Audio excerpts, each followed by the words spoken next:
Yo, what is going on, guys? Just doing a set of tutorial videos because I've been meaning to put out guides currently, just for kind of a reputation thing. So you can be like, hey, this person is the top of the board, he knows what he's talking about, type thing. I am currently GC1 Div 1, which is roughly like top 2%. It's not SSL, it's not pro by any means, but I feel like I know the game well enough. So, starting out with the most basics of the basics in this game, when you are first opening this game, starting your journey to climbing, to getting better, all the things, we're going to talk about settings because it's something that you're going to have to mess with for the first 50, 100 hours, 50 to 100 hours in this game, um, that will really determine how fast you climb. Because if something's off, either with your camera settings or your controller settings, your controls, um, it's just going to feel off. Everything's going to feel bad. You're probably going to miss more than you should, miss the ball more than you should, um, and train less effectively because if all of a sudden you have to change stuff down the line, you're going to have to break that habit and muscle memory and build it back up from ground zero. So, highly recommend going into your settings and messing with these things. All right, let's get into it. So first things first, you have the option now. This didn't used to be a thing, but it's very nice that you do. You have the option to disable goal reset, which means when you score the ball, it doesn't score, show the replay, and then restart you off at a kickoff position. Now the ball will just go in and then hit the back and roll back out, and then you can keep training. Highly recommend for beginner players, to check this, just so that way you're not constantly resetting over and over. Um, Set your boost option to unlimited because unless you're explicitly training boost management, which is something you more so lean into around high plat to champ range, it's kind of different for everybody. So depending on when you think it's super important that you genuinely like look at your boost management and everything, then you can throw it to standard. But for optimal training time, getting the amount of reps in and practicing consistency at whatever you're training, just put it on unlimited. Um, oh yeah, that's the other thing. So now, used to you had to have Bacchus mod. Now it's just implemented in the game. I play on keyboard and mouse, so my things might be a bit different. But when I hit my backspace, it resets the ball. Whatever your keybinds are on controller, it'll show in the top right of your screen like it does here. But I can place the ball in front of me. I can place it on top of me. I can pass the ball, or I can launch it up into the air by hitting these macros.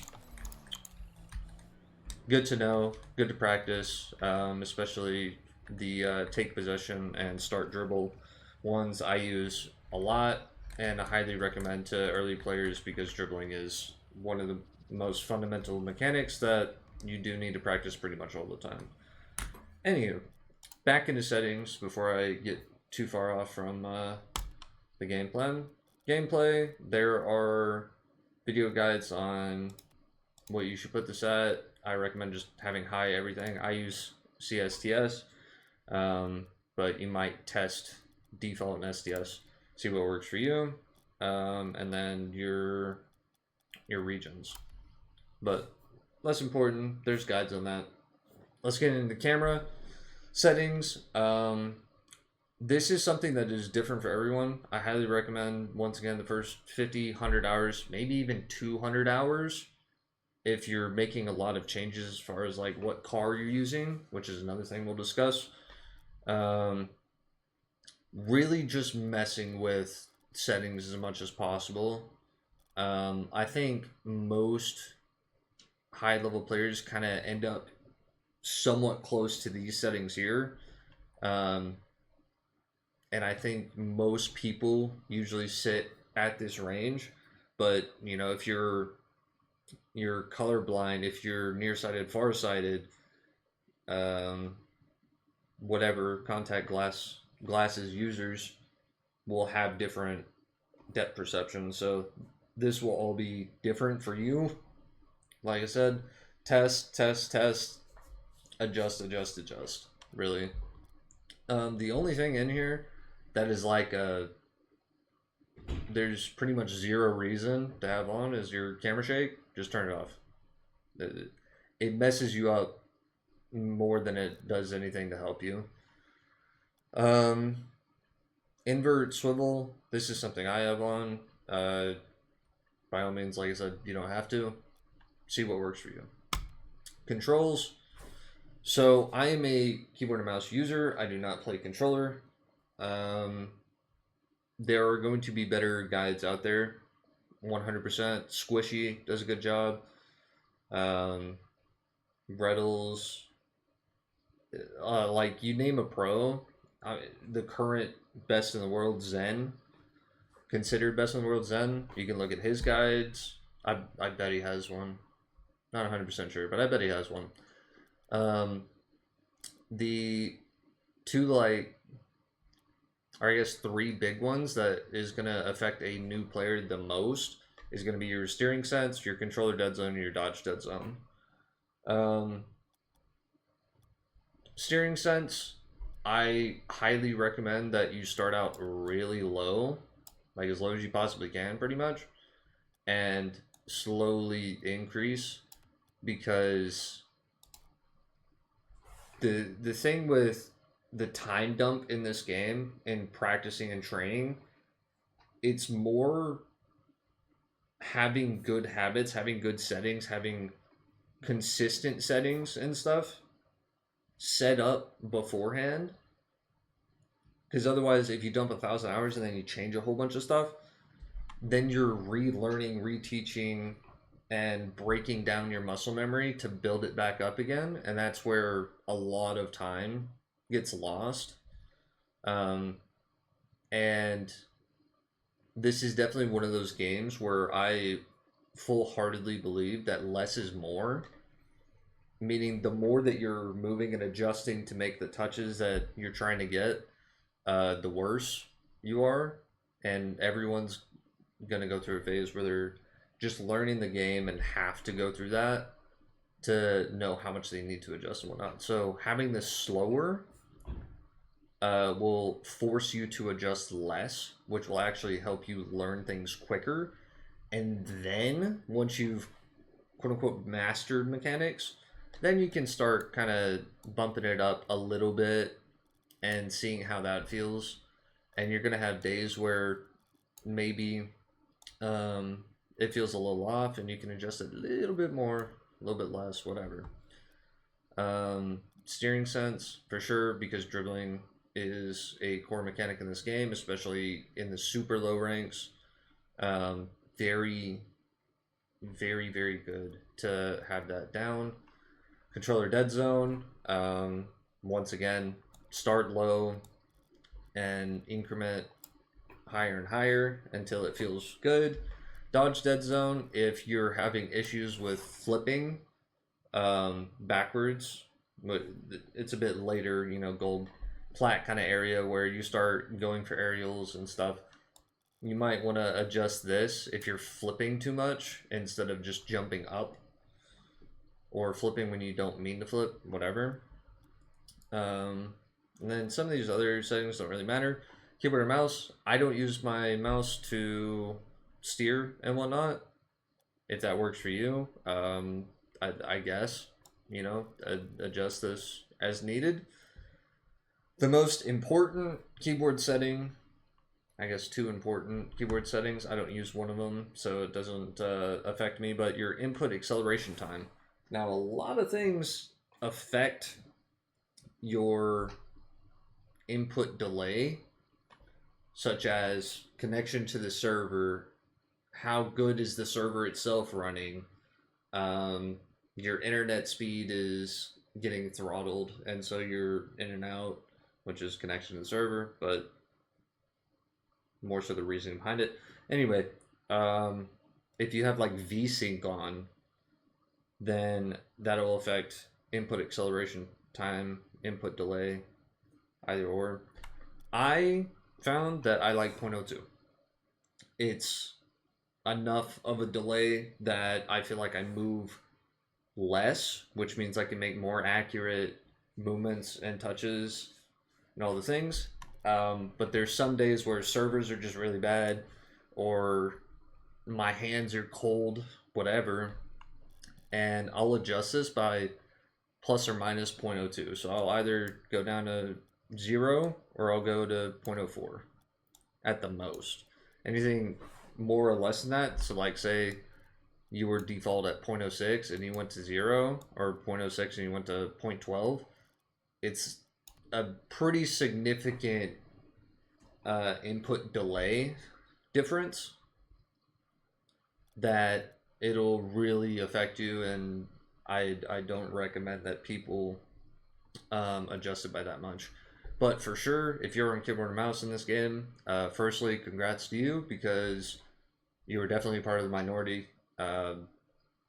Most people play controller in this game, so but definitely fiddle with what you like. Like I said, less is more. As I'll say it all the time. 0.02 is really fast still, and there are days, like I said, where I think 0.04 feels really good, and there's some days where I'll break my own rule, which I really shouldn't, but I'll go to like 0.06, maybe 0.08, just because if I feel like I'm just moving way too much and I need to slow it down, having that increased delay kind of helps adjust for that. As far as keyboard aerial safety, it's a rather unnoticeable thing, but for sure mess around with it. Read the description here. You can pause the video if you want, but definitely mess around with it and figure out if you want that on or not. Next is keybinds. I'm going to scroll through this real quick to show my keybinds on keyboard and mouse. You may like them, you may dislike them. Everyone's different, and if nothing else, there's plenty of controller guides. There's quite a few keyboard and mouse players at the top. Evample's a good one, and yeah. So just pause the video as I scroll through them for all the settings that you care about. And I will real quick scroll back up, and we will find air roll. You will see that I do not have anything bound to air roll here. It's the one above that. I don't know why it's not highlighting. All right. You'll see I don't have anything bound here. That is not what I wanted to do. But there's nothing bound on air roll. And the reason is because I use air roll right and left. Controller players might not have the luxury. You guys probably have air roll double bound somewhere, and one of the air roll directions. And this is just something that I like and I personally use. And I'm still kind of messing with settings. So this is like super important because I just recently changed my settings after realizing that I had my my boost and air roll double bound, which completely changed the game for me. Hence why this video is important. 2,800 hours in, fixing old mistakes. Going through here, I'm gonna unselect that. I don't know why that was selected. There are plenty of guides on how to increase your frames and stuff. Go look one of them up. That's all I can say. Everyone's PC is different. So, the last thing that I want to go over in this video is simply just choosing your car. And you'll have plenty of time for this, plenty of um, experience. I have a set amount of cars. I don't typically play with longer cars, aka the Breakout, the Dominus, are probably the two, maybe like the Batmobile, are the three most popular that immediately come to mind anyway of long cars. I'm not a long car player personally, but if you like it, just understand that when you switch to like a Fennec and Octane, a shorter car, aka this is a Fennec, this is an Octane, it will, it's definitely a pretty big change, and you're gonna have to get used to, like, a Dominus is gonna have a bigger turn radius than the shorter car, obviously. The Dominus or the longer cars are just flatter, so dribbling is different, flicks are different. You're gonna get more power with flatter cars um, off flicks than you will with short cars, but you'll have more control typically on shorter cars dribbling because of the larger hitbox. So that was this guide. Like I said, pause at any moment that you want to look at the settings. You go into training, mess around with it, have fun, and just enjoy the game for your first couple of $100, man. That's all it's about. But yeah, I'm gonna keep making these guides, try and help some of the newer players out, and hopefully eventually we'll get some more guides out and we'll help some higher level players out. So yeah, thanks for stopping in, thanks for watching the video. I will see you guys next time. Peace.